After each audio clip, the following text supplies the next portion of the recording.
Saudaraku, firman Tuhan ini biarlah membawa kita untuk percaya sungguh-sungguh bahwasanya mujizat Tuhan masih berlangsung. Bahwasanya penginjilan yang berhasil adalah penginjilan yang disertai dengan kuasa Tuhan, yang disertai dengan tanda-tanda, yang disertai dengan kesembuhan orang sakit, yang disertai dengan kebebasan yang terikat. Itulah dia macam penginjilan yang dilakukan oleh Tuhan Yesus. Dan Tuhan sendiri berkata, pekerjaan-pekerjaannya aku kerjakan akan kamu kerjakan. Bahkan pekerjaan-pekerjaan lebih besar daripada ini karena aku pergi kepada Bapa. Ini bagi setiap orang percaya. Biarlah firman Tuhan ini membuat saudara percaya bahwasanya mujizat masih berlangsung. Dan Tuhan mau memakai saudara dalam hal ini. Dan juga terlebih-lebih membuat saudara lapar dan haus akan pelayanan yang berkuasa. Lapar dan haus akan tanda ajaib, tanda mujizat. Lapar dan haus akan karunia Roh Kudus yang memang sudah diberikan Tuhan pada gerejanya, terlebih gerejanya pada akhir zaman ini.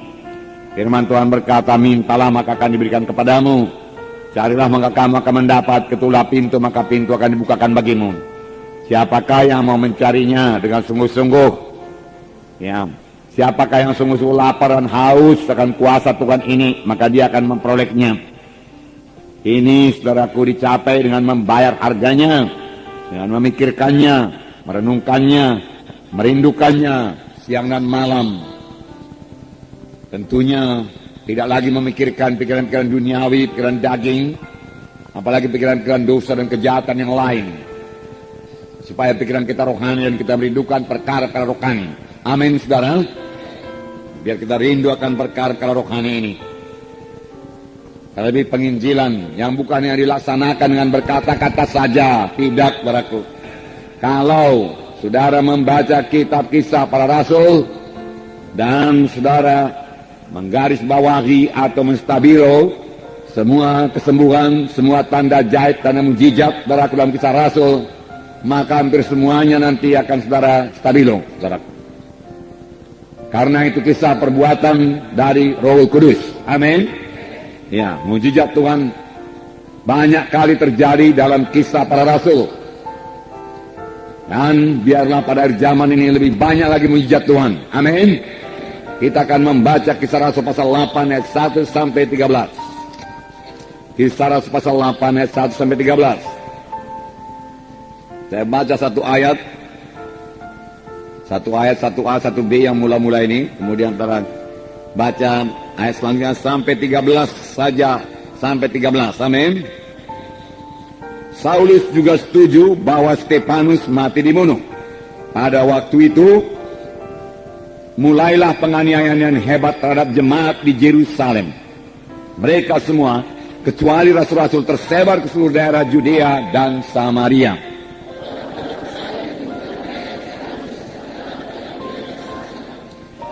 Tetapi Saulus berusaha membinasakan jemaat itu, dan ia memasuki rumah demi rumah dan menyeret laki-laki dan perempuan keluar dan menyerahkan mereka dimasukkan ke dalam penjara.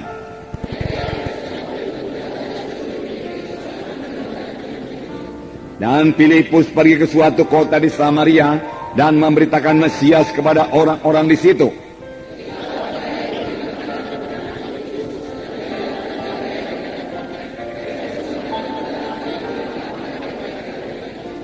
Sebab dari banyak orang yang kerasukan roh jahat, keluarlah roh-roh itu sambil berseru dengan suara keras. Dan banyak juga orang lumpuh dan orang timpang yang disembuhkan. Seorang yang bernama Simon telah sejak dahulu melakukan sihir di kota itu dan menakjubkan rakyat Samaria, serta berlagak seolah-olah ia seorang yang sangat penting.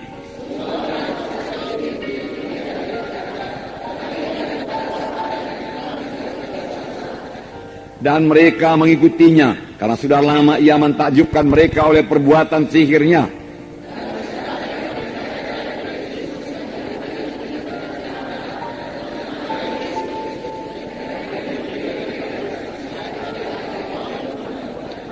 Simon sendiri juga menjadi percaya Dan sesudah dibaptis, ia senantiasa bersama-sama dengan Filipus dan takjub ketika ia melihat tanda-tanda dan mujizat-mujizat besar yang terjadi. Sampai di sini dulu. Haleluya. Jadi Simon yang tukang sihir ini juga takjub melihat tanda-tanda dan mujizat-mujizat besar. Tanda-tanda yang besar, mujizat-mujizat yang besar terjadi. Jadi banyak tanda, banyak mujizat. Amin. Banyak penyataan-penyataan Roh Kudus harus terjadi dalam pelayanan kita. Pelayanan Filipus ini juga dikatakan mereka mendengarkan firman Tuhan.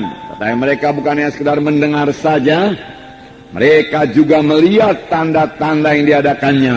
Setelah mereka mendengar firman Tuhan dan melihat tanda-tanda yang diadakannya, tanda mujizat yang tidak bisa dilakukan dengan kekuatan manusia, mereka dengan bulat hati menerima apa yang diberitakannya itu. Sebab dikatakan dari banyak orang keluarlah, orang-orang yang kerasukan keluarlah roh-roh jahat itu dengan suara keras. Berteriak dia. Setan bisa berteriak memakai mulut orang yang kerasukan itu. Dan banyak orang lumpuh dan banyak orang timpang. Bukan sedikit, banyak. Jadi setelah dalam pelayanan kita, kalaupun ada yang lumpuh berjalan, 1-2-nya baru. Kalau 1-2 itu belum banyak, saudaraku. Ini banyak orang lumpuh. Biarlah kita merindukannya. Biarlah kita lapar dan haus akan hal ini. Karena inilah dia pelayanan Tuhan Yesus. Dan Tuhan Yesus berkata, pekerjaan yang aku kerjakan akan kamu kerjakan. Sidang akhir zaman ini yang mengerjakannya. Bukan pendeta-pendeta saja, bukan gembala-gembala sidang saja. Sebab tanda orang percaya, mereka itu akan meletakkan tangan atas orang sakit, lalu orang itu akan sembuh. Dan mereka itu akan mengusirkan setan dalam nama Yesus. Dan setan bisa tunduk dalam nama Yesus. Nah, saudara, setan bekerja sepanjang zaman. Dalam pelajaran-pelajaran kita yang lalu, kita telah melihat bahwasanya setan berusaha menghancurkan gereja pertama. Setan tidak peduli walaupun gereja itu masih sangat muda. Lebih cepat dihancurkan lebih baik. Itulah dia setan.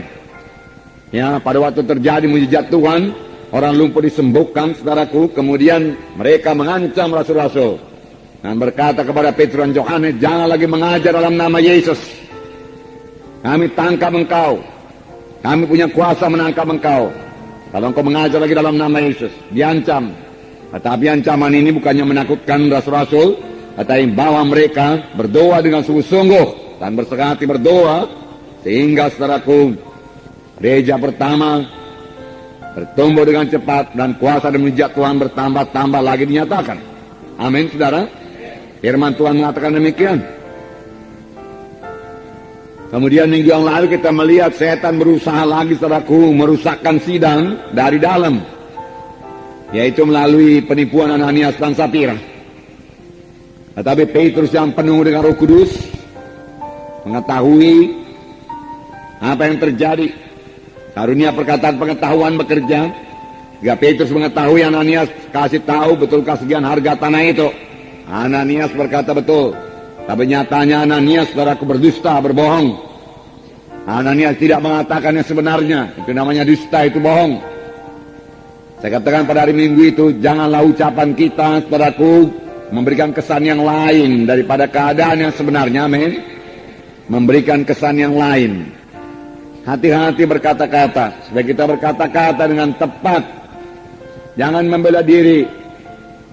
Kadang-kadang kita ucapkan satu-satu perkara itu sedemikian rupa karena ada kekurangan kita, tetapi kita tidak mau supaya orang lain mengetahui kekurangan kita. Oleh sebab itu kita ubah sedikit ceritanya, supaya kelihatan kita tetap bijaksana, kita tetap berkemenangan.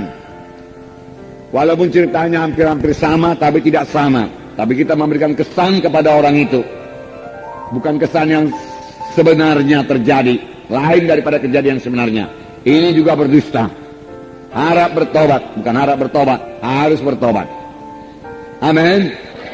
Kalau kita mau dipakai Tuhan, kalau sidang mau bertambah-tambah suci, Tuhan Yesus dengan tegas berkata, hendaklah engkau berkata ya di atas yang ya dan tidak di atas yang tidak. Tuhan tidak bisa memakai pendusta-pendusta untuk melayani, saudara. Setan akan menuduh. Kita mau Roh Kudus bertambah-tambah luber. Kita harus benar di hadapan Tuhan, amin. Dan sesudah Ananias dan Safira menerima hukumannya, setan barangkali berpikir sidang ini akan terpecah belah. Tapi nyatanya tidak. Sidang bertambah-tambah suci. Dan karena sidang bertambah-tambah suci, sidang bertambah-tambah kudus, kuasa Tuhan bertambah-tambah lagi dinyatakan. Bertambah-tambah lagi dinyatakan. Mujizat-mujizat terjadi dan banyak orang yang diselamatkan. Dalam Kisah 5 ayat 12 saya bacakan kepada saudara. Kisah 5 ayat 12. Dan oleh rasul-rasul diadakan banyak tanda dan mujizat di antara orang banyak. Semua orang percaya selalu berkumpul serami Salomo dalam persekutuan yang erat. Jadi bukan berpihak-pihak mereka, dalam persekutuan yang erat. Amin. Nah, milikilah persekutuan yang erat satu sama lain. Persekutuan yang erat. Dalam satu sidang harus ada persekutuan yang erat. Harus bersehati. Dan sidang itu bisa diberkati Tuhan. Amin. Rumah tangga yang bersehati adalah rumah tangga yang diberkati Tuhan. Amin. Suami istri yang bersehati adalah suami istri yang diberkati Tuhan. Amin. Doa dua orang yang bersehati didengarkan Tuhan. Amin. Oleh sebab itu biarlah sidang belajar bersehati. Bersehati. Ayat 14. Dan makin lama makin bertambahlah jumlah orang yang percaya kepada Tuhan, baik laki-laki maupun perempuan. Nah, langkah baiknya ini, ya. Bahkan mereka membawa orang-orang sakit keluar ke jalan raya dan membaringkannya di atas balai-balai dan tilang, supaya apabila Petrus lewat, setidak-tidaknya bayangannya mengenai salah seorang dari mereka. Jadi karena tidak sempat lagi meletakkan tangan, bayangan Petrus saja menyembuhkan. Bukan bayangan Petrus menyembuhkan, kuasa Tuhan menyembuhkan. Karena mereka punya iman pada Tuhan, amin. Dan bayangan Petrus itu hanya sebagai point of contact saja, ya. Mereka sembuh. Ayat 16. Dan juga orang banyak dari kota-kota sekitar Yerusalem datang berduyun-duyun dan membawa orang-orang yang sakit dan orang-orang yang diganggu roh jahat. Ada yang sakit, ada yang diganggu roh jahat. Jadi ada roh jahat mengganggu, hati-hati, ya. Kalau saudara rasa-rasanya kurang sehat, ya, kurang enak, saudara, ya, boleh jadi itu gangguan roh jahat. Usirkan dalam nama Yesus. Saudara tidak suka cita sebagaimana biasa, ya, dan mau marah, ya.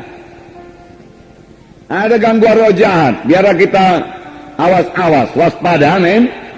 Di sini dikatakan mereka membawa orang-orang sakit dan orang-orang yang diganggu roh jahat. Diganggu roh jahat. Ada diganggu, ada dirasuk. Bermacam-macam pekerjaan setan ini. Kalau dirasuk itu sudah dikuasainya. Tetapi saya katakan minggu yang lalu bahwasanya anak-anak Tuhan tidak bisa dirasuk.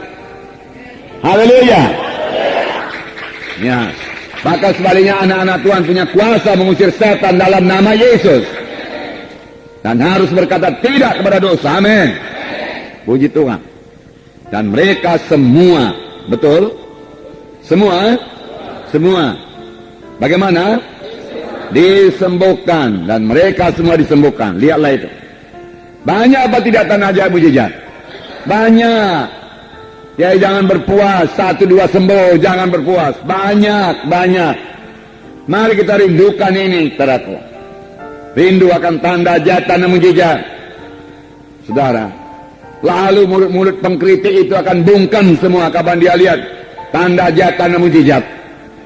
Kita bukanlah orang yang mau bersoal jawab, berdebat-debat, saudaraku. Kita perlu menyatakan tanda ajaib, tanda mujizat, membuktikan bahwasanya Yesus hidup dan dia bangkit daripada kematian dan dia bekerja. Amin. Saudara bisa melaksanakannya, saudaraku. Nah, saudara, dari ini setan mengganggu, ya. Dia mau merusak sidang dari luar, dari dalam, dia mau hancurkan. Oh, setan mulai jadi berpikir orang tidak akan berani lagi mengikut Tuhan Yesus. Tapi nyatanya tidak demikian. Aniaya tidak bisa membinasakan tubuh Kristus. Amin. Tidak bisa. Ya, selama sejarah pun mulai pada gereja pertama, saudaraku, kalau ada aniaya, saudaraku, sidang Tuhan bertumbuh dengan pesat. Amin. Walaupun pertumbuhan sidang, saudaraku, tidak bisa dikatakan sepenuhnya karena aniaya. Ya, kalau kita, saudaraku, ya, memenuhi, saudaraku, apa yang dikatakan firman Tuhan, seperti memiliki kuasa dan tanda ajaib, memiliki kasih, hati yang tergerak oleh belas kasihan, beban kepada jiwa yang terhilang, sidang bersatu dan bersehati, bergerak bersama-sama memberitakan Injil dengan kuasa dan tanda ajaib padaku. Dan kemudian hasil penginjilan itu kita muridkan dengan sungguh-sungguh, maka sidang juga akan bertumbuh secara luar biasa. Amin. Ya. Nah, Saulus, saudaraku, dari Tarsus yang pada waktu itu menjadi alat setan, ya, dia sudah berguru kepada Gamaliel, ya, menjadi alat setan, memimpin penganiayaan ini. Dia menangkap laki-laki dan perempuan, saudaraku. Secara manusiawi saja, saudaraku, ya, kalau melihat seorang perempuan, saudara, yang berdoa, yang beribadah kepada Tuhan, masa akan ditangkap dan dimasukkan dalam penjara. Tapi firman Tuhan kisah 8 mengatakan laki-laki dan perempuan. Benar, saudara? Ya, ditangkap dan dimasukkan dalam penjara. Dan anak-anak Tuhan semua tersebar, kecuali rasul-rasul. Sungguh ini penganiayaan yang sangat kejam. Sangat kejam. Kecuali rasul-rasul tinggal di Yerusalem. Laki-laki dan perempuan ditangkap dan dimasukkan dalam penjara. Dalam penjara. Nah, ini kelihatannya, saudaraku, Saulus berhasil, sidang berhasil dicerai-beraikan. Setan boleh jadi, saudaraku, ketawa-ketawa melihat ini, bergembira melihat ini, saudara. Tetapi kuasa Tuhan tidak berubah. Apa yang kelihatannya kemenangan bagi setan, kalau anak-anak Tuhan tetap setia kepada Tuhan, menjalankan perintah Tuhan, bersekutu dengan Roh Kudus, hidup benar, hidup suci, maka kekalahan bisa diubahkan Tuhan jadi kemenangan. Amin. Berubah jadi kemenangan. Sebab akibatnya, saudaraku, mereka yang tersebar itu mengabarkan Injil Tuhan. Mereka tidak bisa bungkam, mereka tidak bisa diam. Kasih Tuhan luar biasa menyala-nyala dalam hati mereka. Mereka mengasihi jiwa-jiwa walaupun bukan orang Yahudi. Lalu mulailah penginjilan kepada orang Samaria. Bahkan kalau saudara baca kisah 8 ini, mulai kepada orang Ethiopia, sida-sida juga bertaubat. Dan juga saudaraku, bangsa-bangsa lain, suku-suku lain sekitar Yerusalem, di luar Yerusalem. Sebelumnya dia masih berada dalam Yerusalem saja. Tetapi sudah aniaya itu, mereka keluar daripada Yerusalem dan mengabarkan Injil kemana saja mereka pergi. Dan yang mengabarkan Injil bukan lagi rasul-rasul, tetapi jemaat semuanya. Semua jemaat, tidak ada terkecuali. Baik diaken-diakennya, saudaraku, baik jiwa-jiwa biasa, kalaupun bisa dibagi dengan jiwa-jiwa biasa, semuanya menjadi pemberita-pemberita Injil yang disertai dengan kuasa dan tanda ajaib. Amin. Nah, saudara melihat gambaran daripada sidang pertama ini, supaya kita rindu. Oleh sebab itu, saudaraku yang kekasih, janganlah tinggikan diri saudara pada waktu saudara melayani. Amin. Jangan ambil kemuliaan bagi saudara. Segala kemuliaan milik Tuhan Yesus. Kalau dalam hal tersebut, biarlah kita berkata kita ini hamba-hamba yang tidak berguna.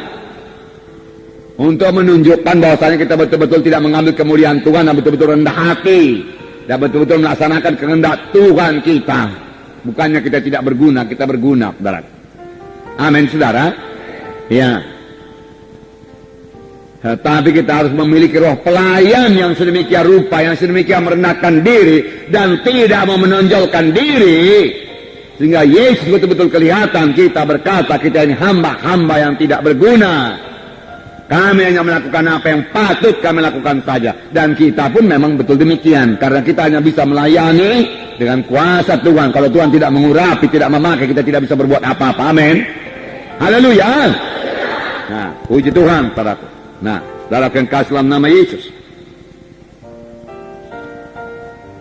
Dan ketika orang banyak itu mendengar pemberitaan Filipus, tentu Filipus bicara, ya, memberitakan firman Tuhan, memberitakan adalah Mesias, dan melihat tanda-tanda yang diadakannya. Inilah yang kurang.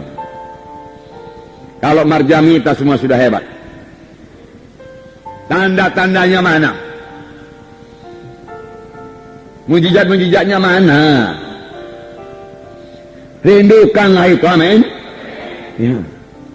Rindukan. Harus ada tanda-tanda, harus ada mujizat-mujizat.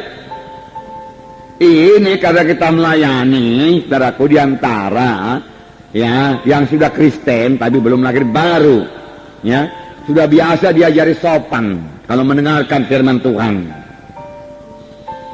ya. Tetapi kalau saudara nanti pergi pada orang yang belum Kristen, saudaraku, mereka tuntut tanda mujizat. Mengapa? Karena dukun-dukun mereka pun bisa menyembuhkan. Jadilah orang-orang rohani, saudaraku, yang penuh dengan kemurahan Tuhan, yang penuh dengan kasih Tuhan, yang penuh dengan kerendahan hati. Karena kesombongan pun, saudaraku, Tuhan tidak akan memakai saudara. Firman Tuhan mengatakannya demikian. Bukan cuma Tuhan tidak memakai orang sombong, Tuhan melawan orang sombong pun. Itu sebabnya Tuhan membentuk, Tuhan membentuk, Tuhan membentuk. Tuhan membentuk, maulah berubah, maulah berubah, maulah berubah. Amin. Berubah terus, berubah terus.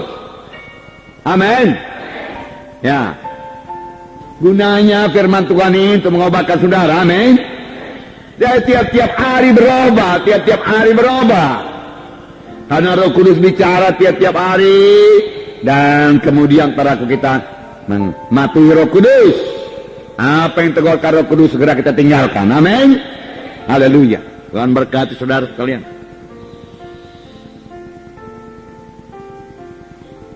Jadi dalam pelayanan Filipus ini terjadi tanda ajaib, rasukan setan bebas, bebas. Saudara punya kuasa mengusir setan dalam nama Yesus. Dia mesti bebas. Jiwa yang terikat itu mesti bebas. Jangan berhenti sebelum dia bebas. Letakkan tangan pada dalam nama Yesus. Ajak dia memanggil nama Yesus. Berdamaikan dia dengan Tuhan dalam nama Yesus. Ya, berikan dia ayat yang tepat, saudaraku, supaya dia berdiri pada ayat yang tepat tersebut dan setan tidak bisa bertahan dalam nama Yesus. Amin. Ya. Sehingga dia bisa bertepuk tangan dan dia pun merasakan kebebasannya dalam nama Yesus. Saudara berdoa dalam nama sama meletakkan tangan punya iman. Bahkan orang itu sembuh. Punya iman.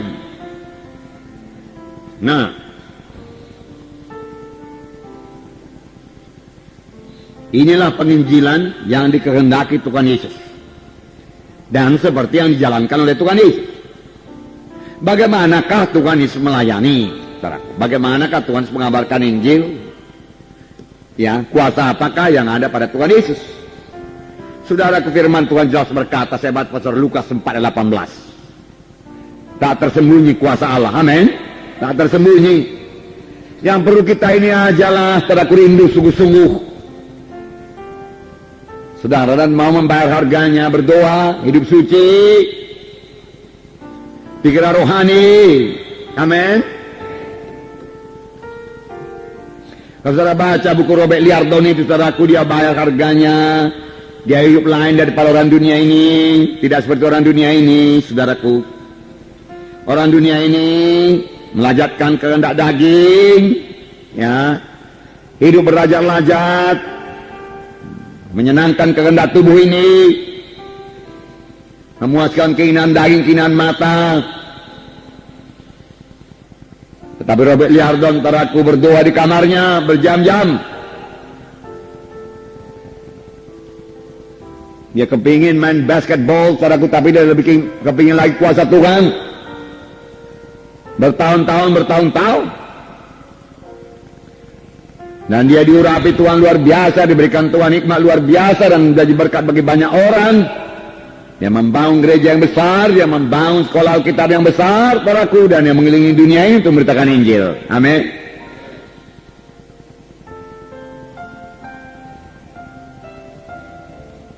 Siapa yang mau bayar harganya, saudaraku?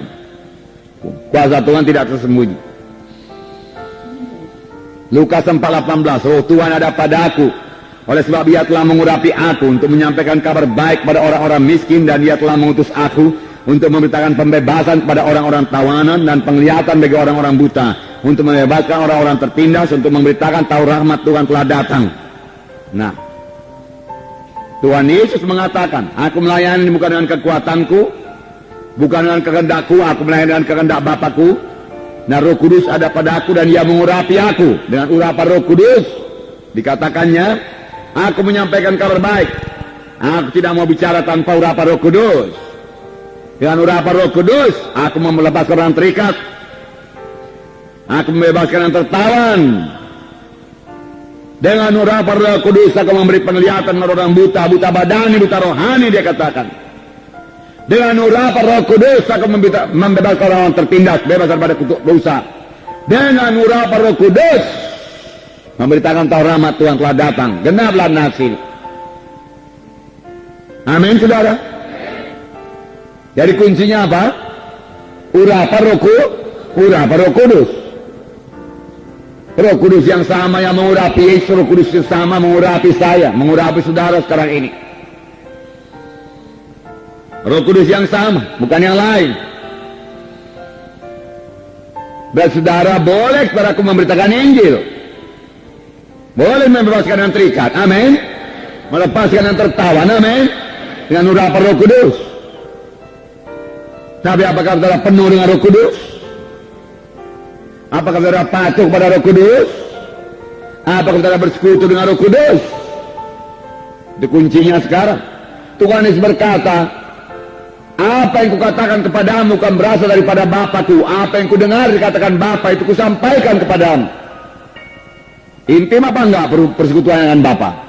Intim. Ya, mendengar kata demi kata. Apa yang dikatakan Bapa kukatakan kepadamu. Apa yang kudengar dari Bapa kuberikan padamu. Aku mengerjakan pekerjaan Bapa, dan dia dalam keadaan tubuh manusia. Sehingga pelayanan 3,5 tahun sangatlah berhasil, saudara. Itu sebab Yesus mengabarkan ini dengan kuasa. Orang buta melihat, orang timpang berjalan, saudara, orang tuli mendengar, yang kusta sembuh, yang mati dibangkitkan. Dia bersekutu dengan Bapaknya. Pada Tuhan ribut datang, Bapaknya berkata, berhentikan yang ribut ini. Pada waktu mereka tidak mempunyai makanan, Bapaknya berkata, engkau gandakan roti ini. Payahkah itu, saudaraku?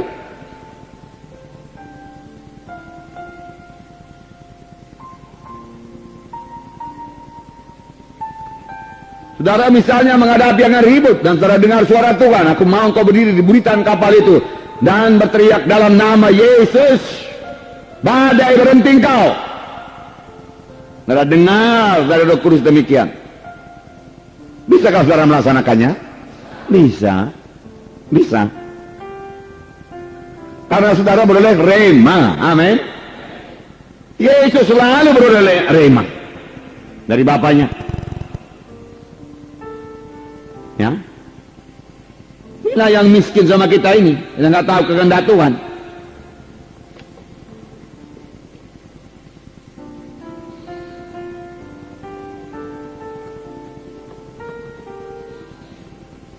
Beberapa pengusaha-pengusaha Kristen yang kaya, dia mendengar suara Tuhan waktu sebelum krisis ekonomi, ya.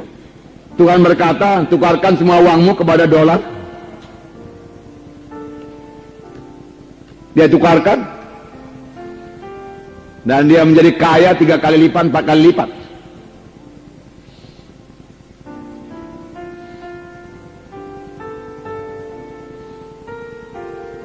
Amin. Itu mendengar suara Tuhan. Sebab dia dalam bidang bisnis, ya itu pula dikasih Tuhan. Dia suka membantu pekerjaan Tuhan. Amin. Ya, dia dengar. Nah, kita ini hamba-hamba Tuhan ini gimana ini, saudaraku? Adakah kita mendengar suara Tuhan ini? Mari kita jaga hati kita, mari kita jaga pikiran kita, saudaraku. Benar-benar suci di hadapan Tuhan, amin. Jaga ucapan kita, amin. Karena Roh Kudus adalah Roh yang suci. Dia suka sekali berkata-kata. Kalau kita memperdulikan dia. Teman intim aja bersama kita. Kalau kita tidak mau berkata-kata dengan dia, kita tidak terjadi, lama-lama dia akan meninggalkan kita sekarang.